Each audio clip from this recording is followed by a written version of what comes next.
Le président Trump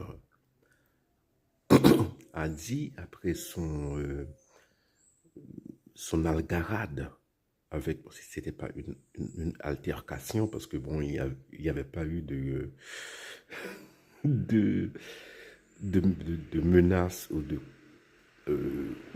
d'empoignade physique. Donc le président Trump a dit après que ça va faire de la grande télévision. Justement, ça va faire de la grande télévision, ça va amuser la galerie, donc les gens vont parler. Mais tout ce qui se passe, c'est un écran de fumée. Parce que euh, il ne s'agit pas de soutenir ou non l'Ukraine. C'est pas ça la question. La question, c'est que on oublie qui est Vladimir Poutine. Donc, c'est pas une question de juger la personne. D'ailleurs, c'est vain en politique, hein.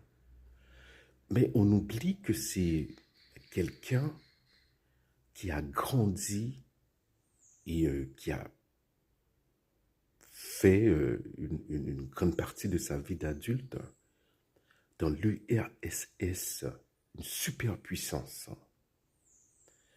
Et que les gens comme Poutine et de sa génération ne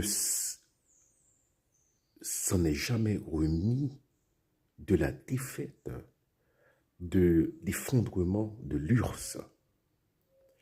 Et vous pouvez le voir, hein, le rêve de Poutine, il le dit tout le temps, hein, lorsqu'il parle aux médias russes, sauf lorsqu'il parle aux Américains. Son rêve, c'est de reconstituer l'empire soviétique, hein.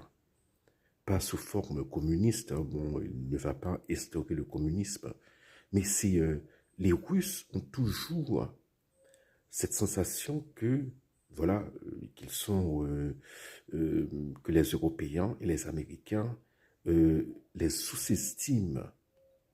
Son rêve, c'est de reconstituer, voilà, la grande Russie, la Russie euh, qui est dominante, hein.